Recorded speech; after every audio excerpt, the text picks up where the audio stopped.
حسبي ربي جل الله ما في قلبي غير الله۔ جی ہماری تاریخ کی کتابیں جو ہیں وہ تو اس سے خاموش ہیں۔ ہماری تاریخ کی کتابوں میں، ہماری روایات میں تو اس کا کوئی ذکر نہیں۔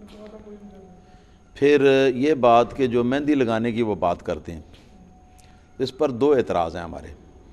پہلا اعتراض تو یہ ہے کہ وہ مہندیاں لگانے اور چاو چامل کا موقع تھا کیا واقعی کہ یہ کام کرتے؟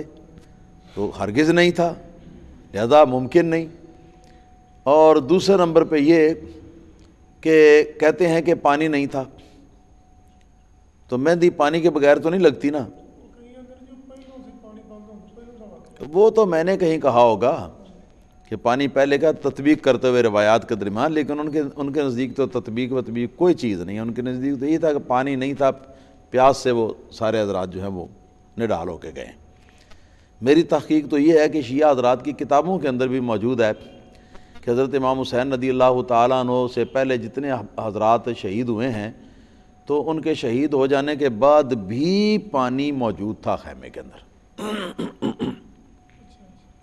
کیونکہ شیعہ کی کتابوں میں لکھا ہوا ہے کہ حضرت زینب رضی اللہ تعالیٰ عنہ جو ہے نا وہ جس وقت امام حسین رضی اللہ تعالیٰ عنہ آخری مرتبہ آپ نکلنے لگے ہیں باہر میدان کی طرف، تو انہوں نے حضرت امام حسین رضی اللہ تعالیٰ عنہ کا نام پکارا اور وہ چاہتی تھی کہ نہ جائیں، کیونکہ ان کو پتہ تھا کہ جائیں گے تو بس وہ شہید کر دیں گے اور کیا ہوگا۔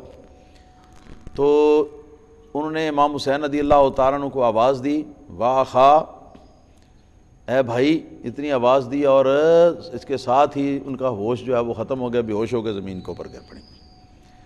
تو لکھا ہے شیعوں نے اپنی کتابوں میں کہ امام حسین رضی اللہ تعالیٰ عنہ واپس تشریف لائے، واپس تشریف لا کر آپ نے بہن کی حالت دیکھی تو آپ نے پانی منگوایا اور پانی منگوا کر ان کے چہرے کے اوپر آپ نے چھینٹا دیا، چہرے کے اوپر چھینٹا دیا اور پلایا بھی ہوگا۔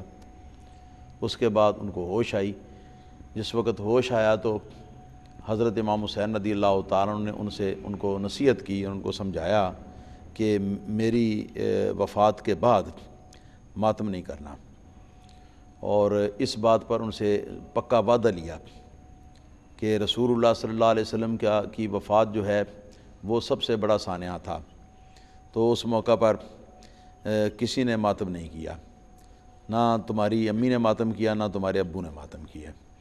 پھر حضرت علی مرتضیٰ رضی اللہ تعالیٰ عنہ کا جو واقعہ سانحہ تھا وفات کا، تو یہ اس کے بعد دوسرے نمبر پر تھا۔ اس موقع پر بھی ایسا کسی نے نہیں کیا، تم نے بھی نہیں کیا، میں نے بھی نہیں کیا۔ پھر امام حسن رضی اللہ تعالیٰ عنہ کی وفات کا سانحہ اس کے بعد تیسرا بڑا سانحہ تھا اہل بیت کے اندر، تو اس موقع پر بھی ہم لوگوں نے یہ کام نہیں کیا۔ تو اب آپ نے تو یہاں تک کہا کہ اے بہن، تیرے حلم اور تیرے صبر اور حوصلے کو شیطان نہ اچک کے لے جائے کہ تو میرے بعد تو واہ لے کرتی رہے اور میرے بعد تو ماتم کرتی رہے۔ ماتم سے آپ نے منع فرمایا۔ جس وقت انہوں نے پکا وعدہ کر لیا تو اس کے بعد آپ باہر تشریف